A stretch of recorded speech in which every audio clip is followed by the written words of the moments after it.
Welcome to Mixed Media Headquarters. If you're new here, I'm Donna. I started this channel to inspire and motivate people who want to create more, do so through organization tips, simple design ideas, and a behind-the-scenes look at how a working artist gets it done. We're using this for our three little birds design. I'm spreading out a couple different colors of blue with some white, and I'm really just spreading them out. I'm hardly blending them. I want depth here. I'm not going to overmix them into a single color that would make the background flat. I'm just going to sponge some of the brush strokes out with a paper towel just to soften it a little. You can do any kind of background you want. You could do an ombre sunset. Here while my canvas is drying, I'm tearing the paper with a straight edge, but I'm also tearing some organic shapes. I'm positioning my tree, my foreground tree, off to the right, and I'm going to build that first, just layer by layer, using the decoupage technique of glue underneath and glue on top. So you're going to have glue in between each layer, pushing the air bubbles out as you go. You can build as much texture, raised texture even, as you like. We do some raised texture in our mellow mushroom design. I'll link that below so you can check that out. So our main tree, I'm going to spend a little more time on. Of course, this is sped up to save you time because I don't move this fast in real life. I don't do anything fast in real life. So you take your time building and have fun with the technique. And you'll see here in a minute, I'm going to start putting in my background trees. So our thinner trees are going to be in the very background, and then we'll have some sort of medium-sized ones placed to create some middle ground. And after we establish the location of all of our background trees, we will build the branch in front of those. After you've had fun building all of that wonderful texture and the glue has dried, we're going to add a little watered down titanium white acrylic paint.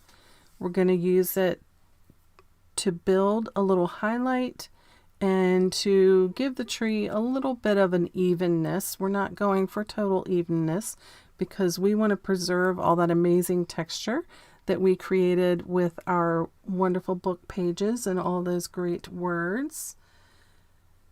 And you can let it dry in between coats if you like.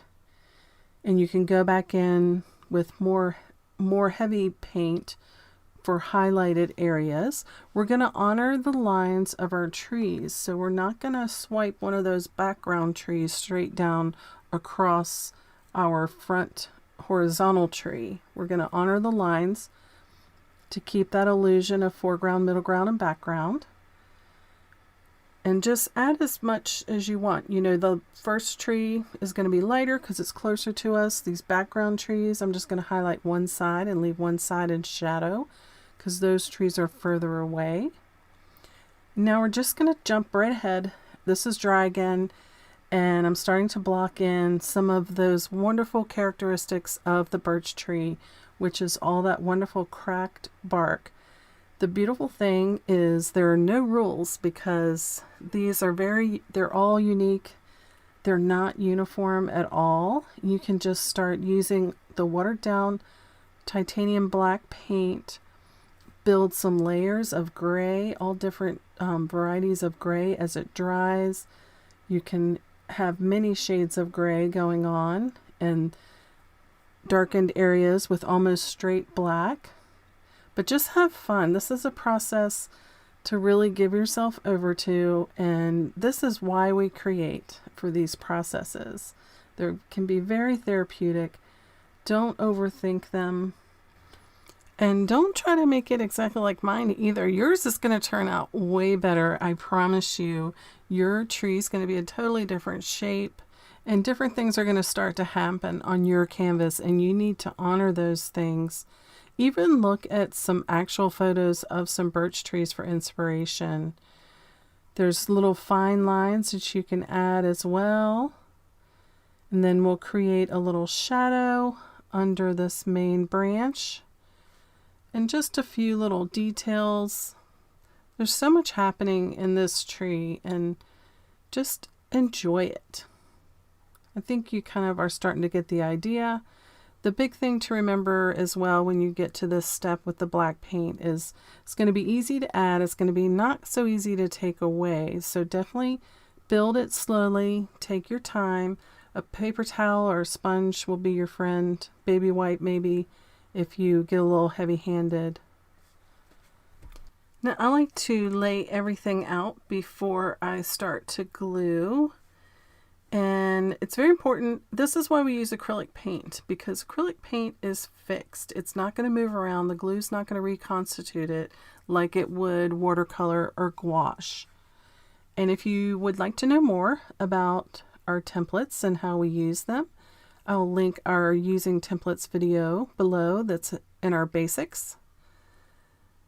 And I'm just again getting glue in between each layer. You could fluff these up. You can add more feathers, add more feather layers.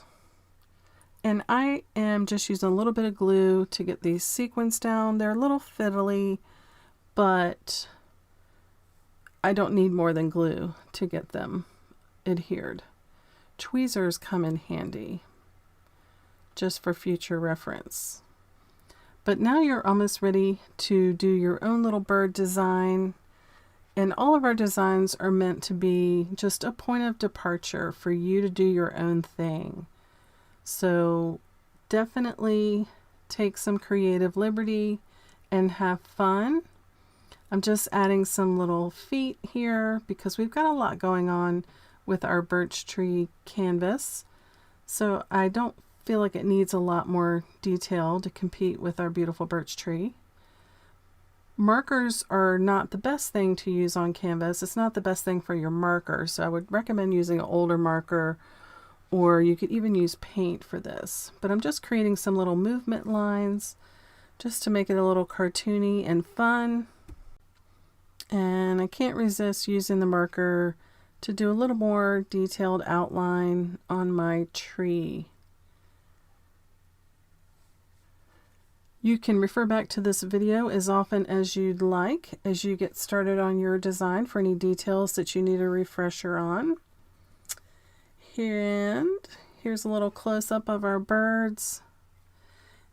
I've gotten some requests for the templates and the supply lists that I used in these design videos. I always say use what you have. But if you would like my specific supply list and the templates I created for these designs, I'm going to make those available to you on my website. I'm working on logistics, but as soon as they're ready, they'll be available at donnamgriffinartist.com. I'm going to put a link in the description to take you there. If you enjoyed this video, I hope you'll take a second to give it a like or share it with a friend. And if you want to be sure to catch the next design tutorial, go ahead and hit that subscribe button and make sure you turn on your notifications so you won't miss it. And we're also going to give you a little peek at our gnomies in the birch tree. Happy making, and we'll see you in the next video.